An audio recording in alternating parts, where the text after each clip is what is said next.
Welcome to the other side of 40. My name is April Grant, and I'm here to help women make positive changes with their lives after the age of 40. Let the other side of 40 become your community to find inspiration and support to start the next chapter of your life.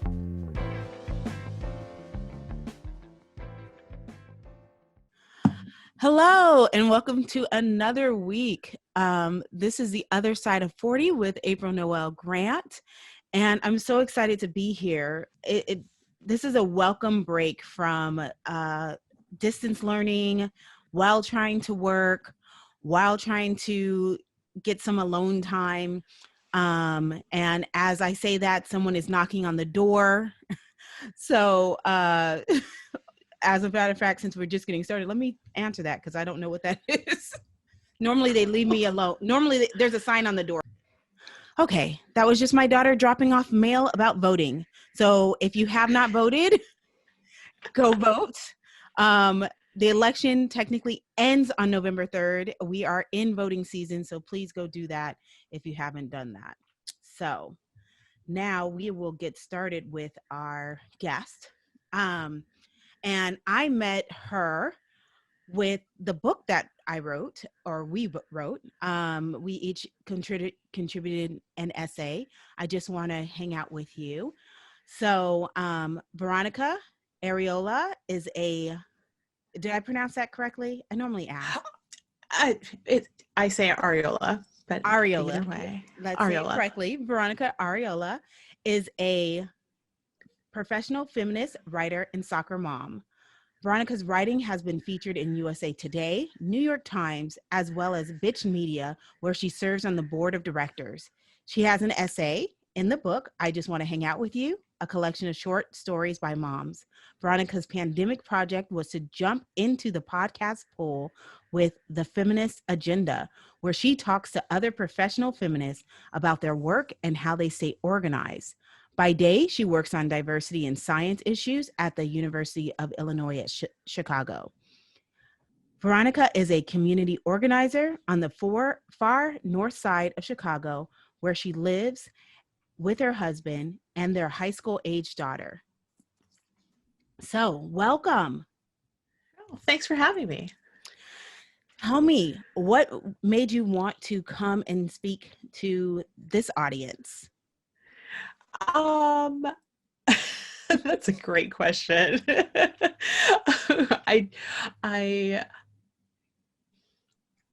am an oversharer, but I also am very reluctant to get too vulnerable.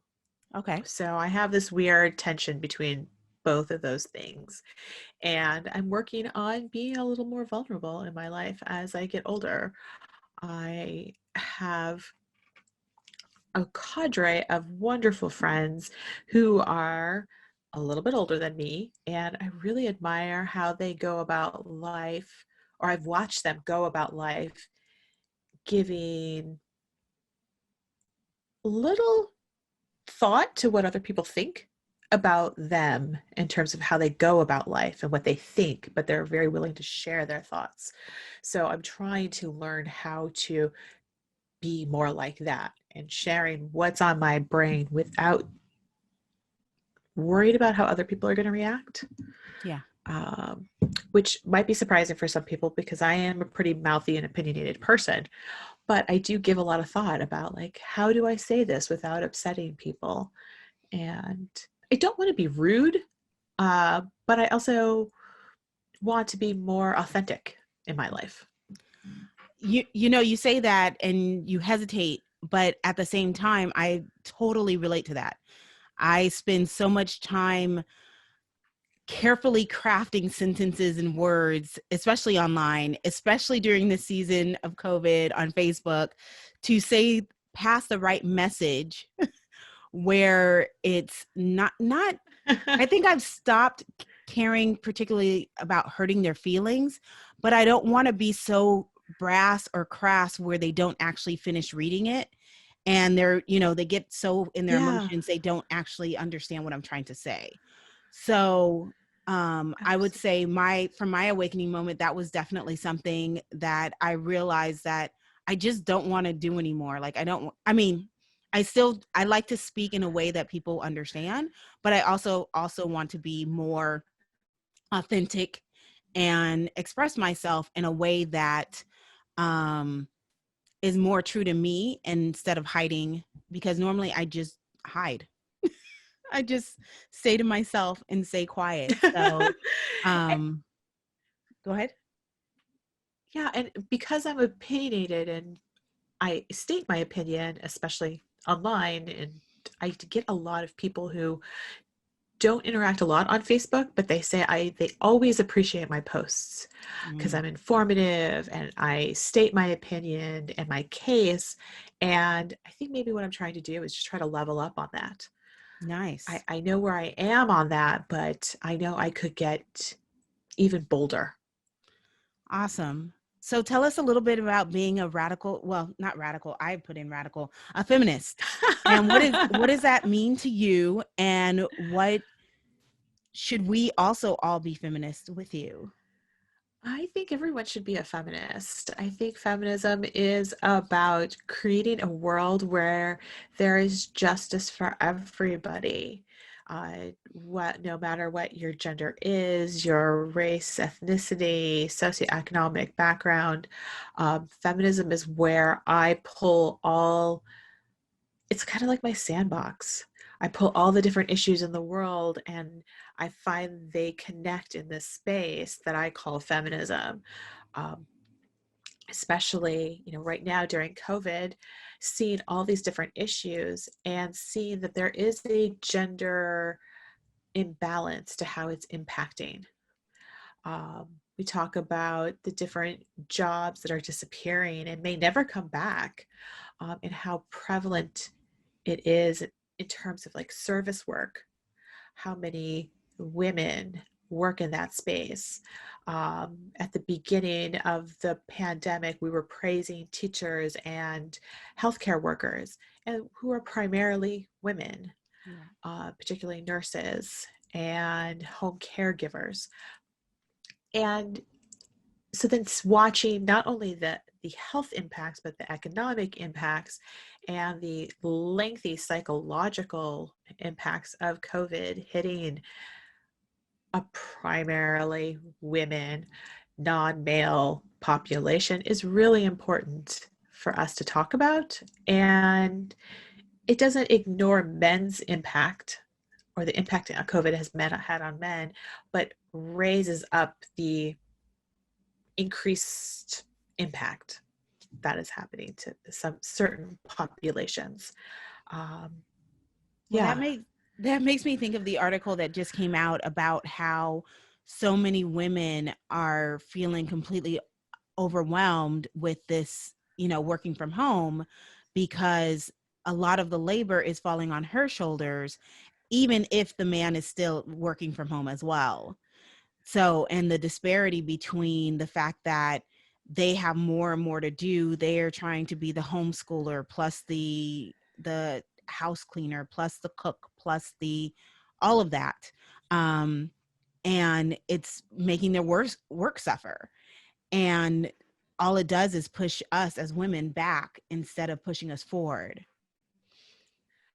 absolutely. COVID has definitely revealed the precarity of where women are in our society, at least in the US particularly, and how we have constructed the space where those of us who can those of us who have the ability to work outside of our home in what is thought of as kind of like a fast-paced environment, we're career women, we're climbing the ladder, um, is built on top of other women's work. Yes. So we are highly dependent of daycares, highly dependent on our housekeepers, highly dependent on our dry cleaners, all of those sorts of things that we stand on in order for us to reach our goals and our dreams. And then COVID took it all away, Yeah. like a magician pulling a tablecloth off a table really quickly. and our house of cards have just tumbled down. And unfortunately, for too many mothers, they're mostly male co-parent, the fathers of their children, are not reacting in a way that says that they understand that the kids are home, so I need to help out, Right. take care of them, track, if you've got more than one kid, assign a kid to a parent. You take care of the syllabus this semester, and you make sure that this one child is. I met my mom friends who are like, I've got 3 kids that I'm trying to juggle. I'm like, where is the father? Well, I have to say in that way, I'm very blessed. So my husband, we actually incorporated that this week is separating them. So initially the girls, actually he was taking care of all of it in the beginning. Uh-huh. Mainly because he typically wakes up earlier than I do, and he was situated and ready for them at the beginning of the day. And then the day would just go, and I would pop in as necessary, hearing the fights, the talking, the hearing them play other things on their tablet besides classwork. Yes. Uh, and then this week we just made the determination. And I purposely, so for COVID, my husband made desks. So we Oh. have 2 desks, and I purposely did 2 so we could separate them with the intention that, listen, I've got 2 little girls who love to talk to each other, who love to spend time together, and trying to go to school. And technically they're on different schedules, because even though the school starts and ends at the same time, their lunch breaks are different, their recesses are different. I'm not quite sure I understand that. I mean, I do on some respect, because obviously the kids that are in class, because we have students in school here in Oh, okay. Florida. Yeah. So the kids in school need to be separated. So I'm sure that's where it's coming from. But home, that creates a lot of discourse and a lot of issues, scheduling issues at home, with one's at lunch and the other's in class. So we moved one of my daughters in the bedroom with me, while one's in the living room with him, which it seemed to work better. But I would have to say, I feel like I'm one of few that has that ability, or has that story to tell. I feel Yeah. like talking to my friends, it's like, no, I have to do it. I get them breakfast, lunch, and dinner. I, make sure they're done with their classwork. And I was just like, I told him from the beginning, I was like, there's just no way. There's no way it can be 100% either one of us. And whatever works will work. And initially we thought it might work. We tried it. And then we realized it didn't work. So we separated it. Um, and it's just really jarring how this situation has not only brought out the disparity between the workloads of the 2 parents, but it's also shown us how underappreciated women are in general in the society, because Yeah, we've been absolutely. kind of thrown out to just handle it, Yeah. while the men can not. They don't have to even think about it. A lot of them don't even have to. It's not even a thought that Yeah. crosses their mind to handle it. Yeah. And it's sad and disappointing, but I think with more women speaking, more of the articles to share, because what I do is whenever I see one of the articles that talk about emotional labor, or the extra work women do, the first thing I do is send that article to my husband. I'm like, read it. Whether he agrees with it or not, read it. We could talk about it.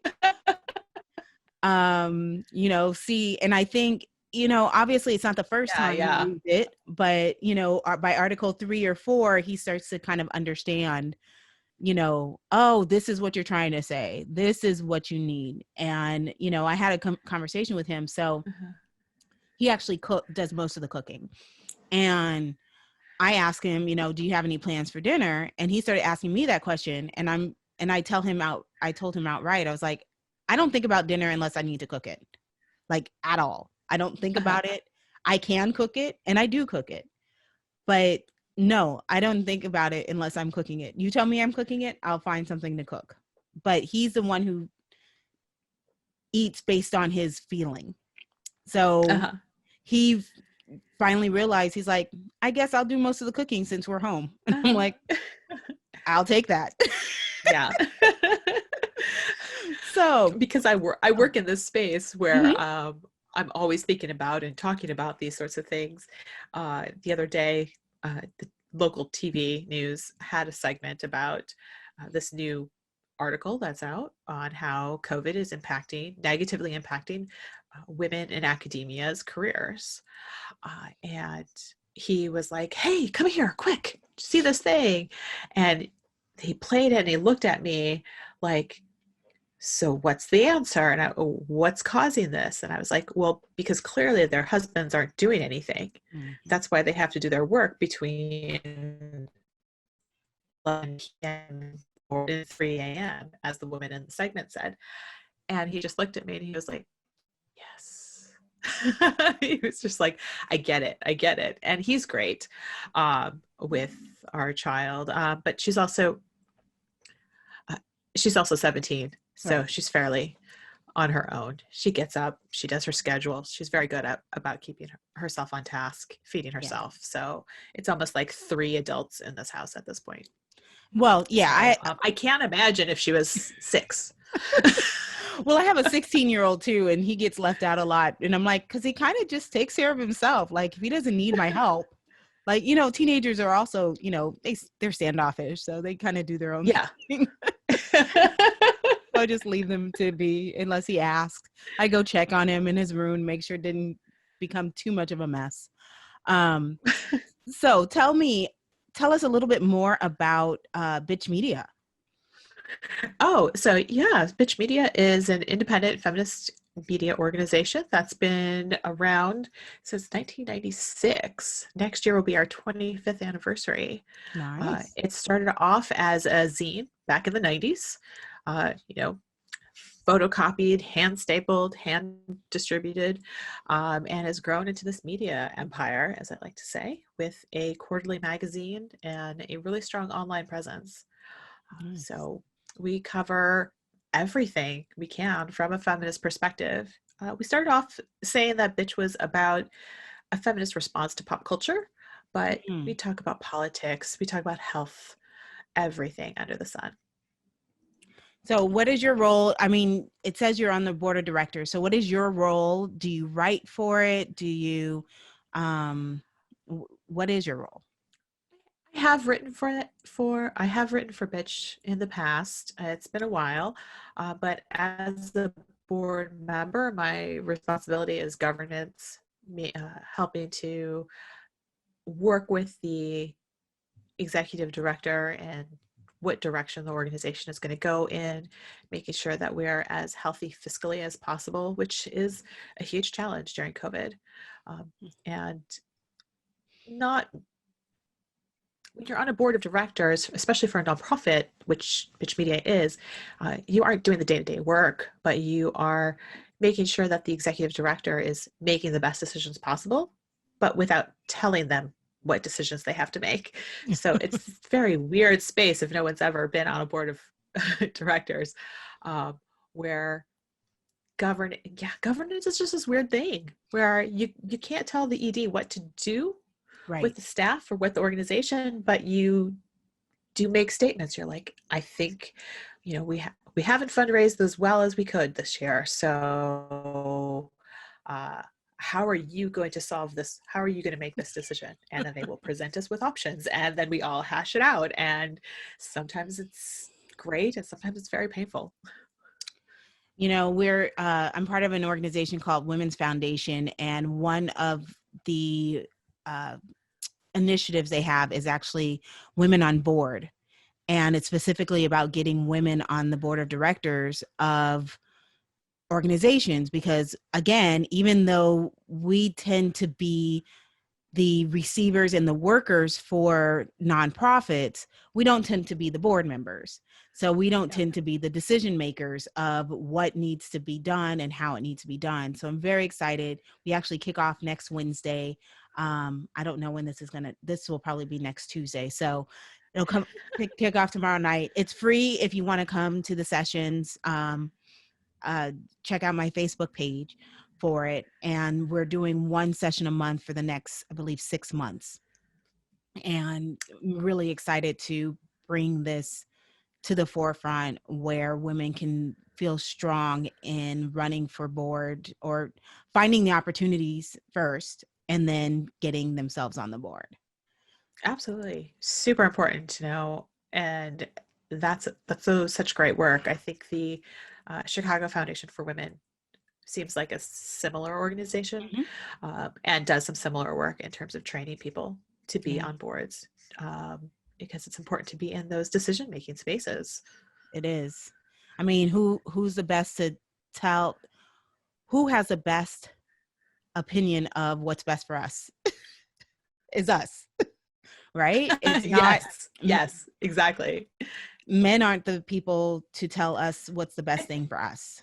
It's just not. Yeah, and especially as women of color too. Yes, We need to definitely. get more women of color on our boards as well to have our voices heard in that space. So, Yeah. So, um, as you know, this is a podcast about being over 40. So, what yeah. phenomenal things have you done after the age of 40? Is there Um, anything that stands out? so I kicked off being 40 by finally going to space camp. Um, How I fun! yes, it was something I wanted to do when I was a kid and just never got around to, uh, partially because of money. And then I put that on that back burner, like, that ship sailed. And then in my 30s, I came rolled around again. And I was like, okay, I'm going to do it one of these days, one of these days, one of these days. And then I think when I was 39, I was like, I am going to kick off my 40s by going to space camp, and told everyone in my life, don't buy me anything, just put the money in a jar. And that's what happened. I had friends send me money, and they helped me pay for it. And it was great. It was one of the best weeks I've ever had. So, were you the only person older, or were there a lot of people No. Oh varying my ages? God. I was almost the youngest person in my group. Really? It was amazing. But almost everyone there was celebrating something. Okay. Um, there was one one guy who was marking his divorce. I think he said his ex never understood why he wanted to go to space camp. So this was one of the first things he did when they got finalized the divorce. Makes There sense. was a father and son who was there. The dad was retiring, had just retired. So they decided to do this together. There was an older couple who, this was something he always wanted to do. And his wife was just like, sure, let's do it together. Uh, Yeah. and yeah, so maybe not the youngest, but I was definitely in the middle. I really did prepare myself to be like the oldest person there, and not even close. Yeah, you don't really think about space camp and you think about adults going. Uh-huh. But I definitely see why the divorcee was there, because if his wife, I mean, there's a bunch of things I don't understand about my husband. That doesn't mean I stop him from doing it. I mean, okay, if that's Yes. what you want to do we have money for it? Like, that's the only question that I ask. I'm like, do Uh-huh. we have money for it? If we have money for it, I guess that's something you want to do. So, um, but that's fantastic. I got to think about some real childhood dreams that I want to bring to the forefront. Right. Yeah. Yeah. Um, and then after that, um, a one of those indoor rock climbing gyms opened up near my office, and it was something that I have done off and on, for the past few years, if I could get to it, but not anything that I had really dove into. But once the gym opened up and it was dedicated to that sport, I was like, I'm in. Yeah. That And yeah, I think I bought a Groupon, took my daughter and a friend, and I went. I was like, yep, this is what I need to do. And How yeah, was that? so it was great. I before COVID, I was I was climbing a couple times a week for almost a good 18 months, and had been going on a regular basis for almost three, a little more than 3 years. Wow. I No, was I've on a roll, and it was really great. Also, another space I thought I'd always be the oldest person, and I wasn't. There is this older woman and an older gentleman who go to the gym, and this woman who she's clearly somewhere in her 60s. She's got that like frail old lady grandma look to her, mhm. but she is a boss on the wall. And just so she was probably a dancer when she was younger, maybe still a dancer, but she's just got that dancer body. So she just dances up the wall and does all these things. And I'm just like, wow.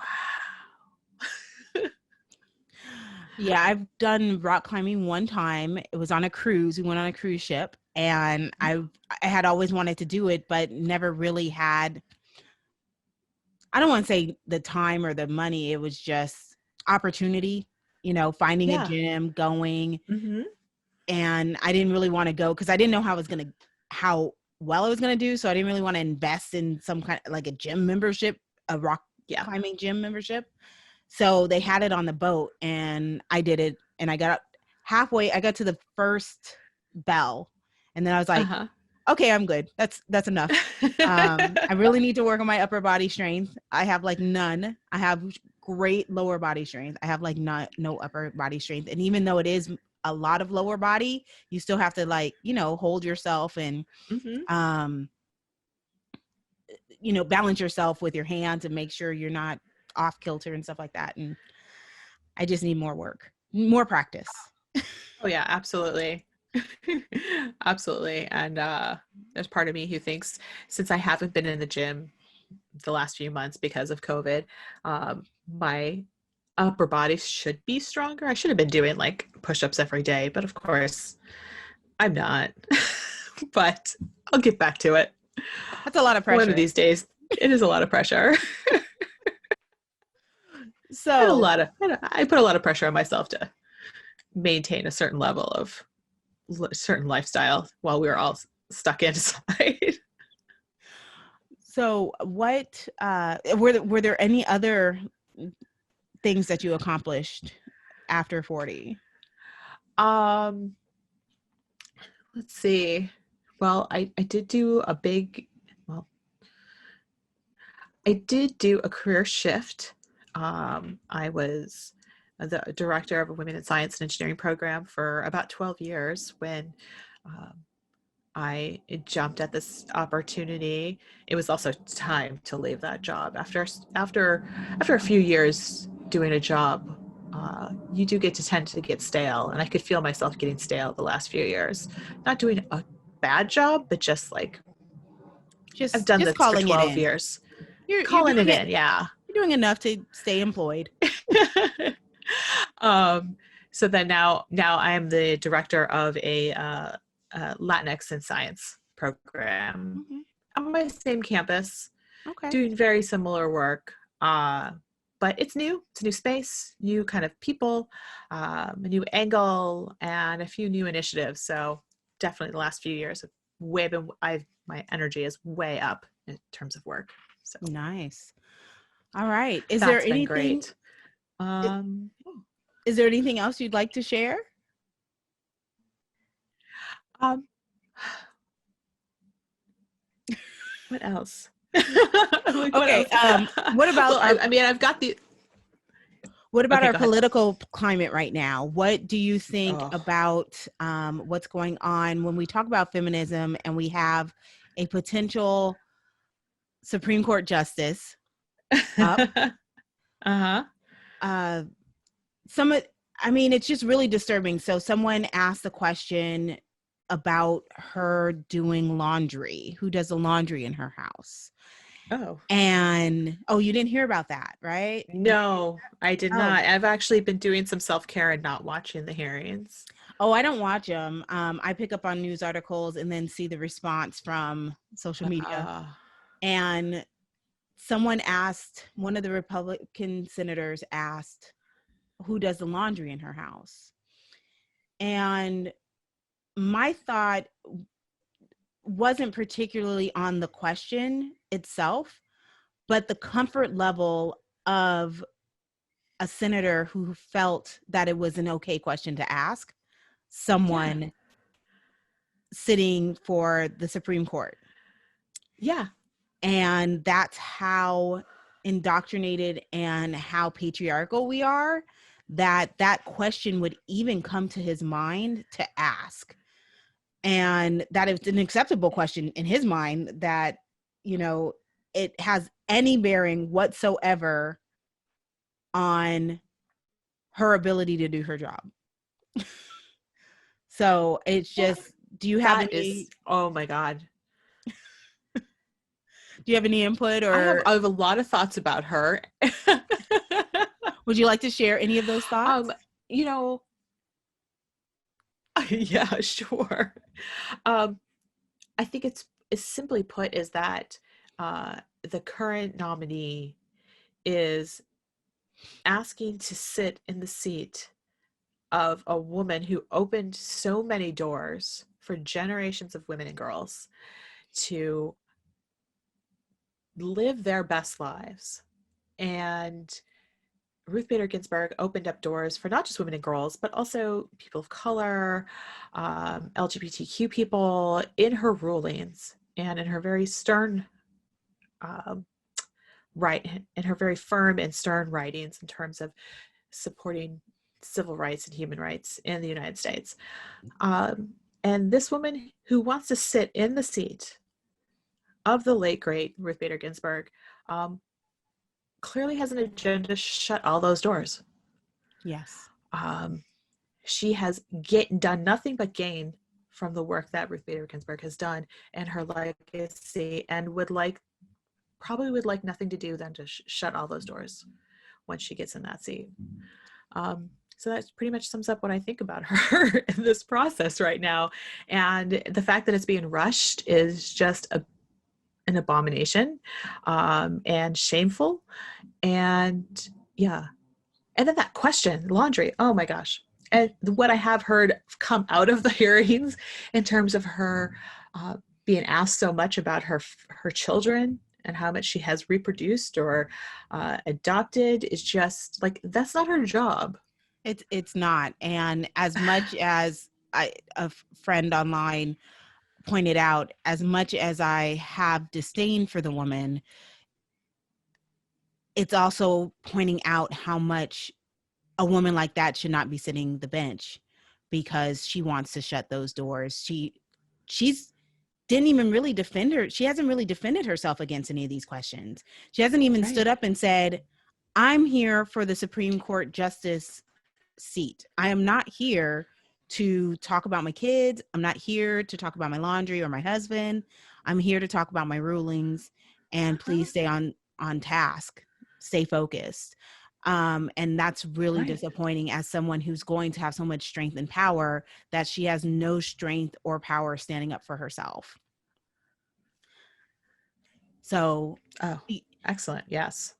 Um, now the other side I want to ask is, so RBG got some criticism from Yes. the Black community, especially, about not doing more. And I really think I would love your input on how much pressure we put on one individual to do it all. And Oh, yeah. and how, from a feminist perspective, what do you feel about when comments like that come out, where RBG should have done more? Yeah. I think everyone could do more. Uh, this is my first thought. I think about myself, as I said, I'm very hard on myself. I hold myself to very high standards. So I try I try to be the feminist I want to see in the world. Um, Oh, and so I think everyone is open to critique. The fact that she did not hire as many clerks of color as she should have. I don't know what that number looks like, but that's definitely a place where we can be critical of her. She also completely dismissed Colin Kaepernick and his protests. What now is almost so commonplace that it's laughable that just a few years ago, even a year ago, kneeling at at the national anthem was, we just think about it in such a different way in 1 year.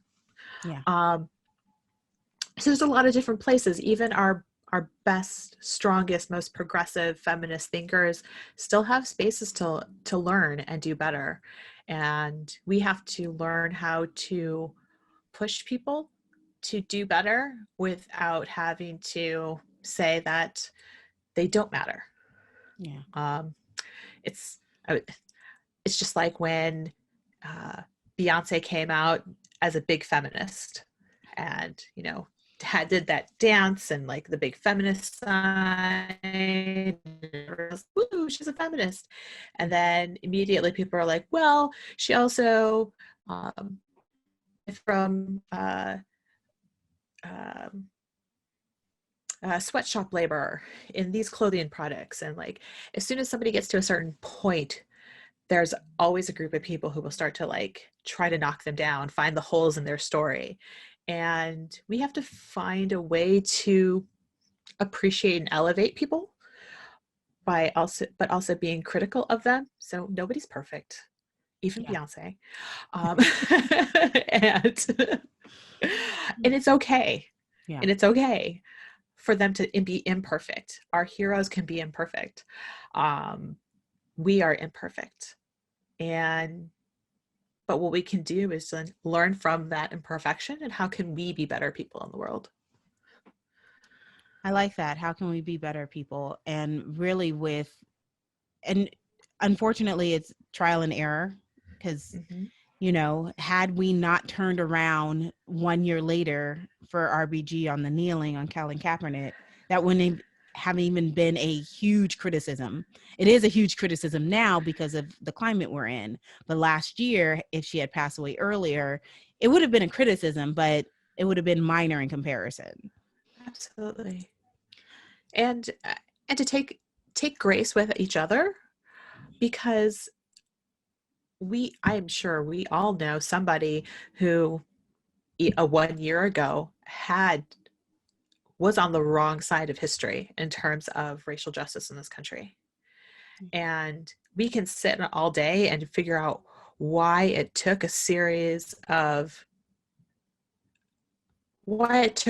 people to die um, why it took certain people to die on camera from police brutality, police violence, state violence, however you want to say it, for X person to flip.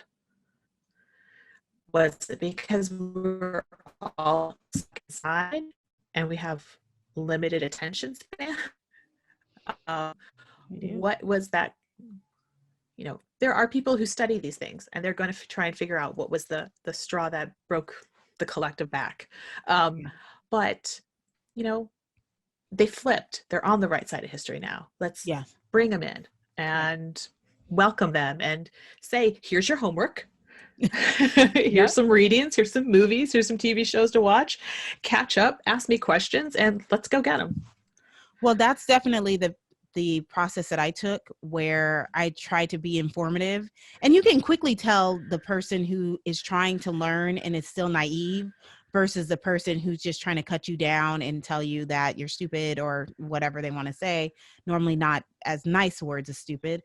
Um, and I spent a lot of time really trying to educate and share resources and let people know and give them grace and support them, and really just kind of let them know that, because at some point in time a lot of them started to say that they were tired, and I was like, yes, and now you need to keep going, because we've all been tired for a very long time and we still have to go forward. So I appreciate everything you've done. Keep going. Love you. Keep going. And keep going, keep going, keep going. So Keep going, Kate. so what would you tell a upcoming feminist, a younger woman who really wants to um, take feminism by the hand and drag it into the next, what is the next phase or the next generation, or where are we going from here? I really see feminism uh, as continuing to build on what the previous generation has done. So any younger feminist, whatever their gender, um, just continues to live their life with a feminist ethic, through a feminist lens, making sure that your workplace is equitable, being courageous and speaking out on injustices, sharing introductory texts with people. Say, this was the first book that made me get it. I think you'll understand this. A lot of it is, I really do think having grace with each other in our learning curves is really key to that. Pull it in, dare to ask a feminist question at work. Why, I have spoken many times in staff meetings about productivity and how us all working from home doesn't mean I don't expect my staff to be at the same level of productivity. We have a lot of work to do and we're getting it done, but I also understand some days someone's going to be like, you know what, I need to take a health day. Just watch Hallmark movies all day and understand that, yeah, that's a thing. Yeah. So I think being humane with each other and taking that into the world, whatever adventure they're on, is the way to keep this feminist thing going and growing. Awesome. So where can people find you online? You can find me online on Twitter and Instagram at Veronica I. That's Veronica EYE.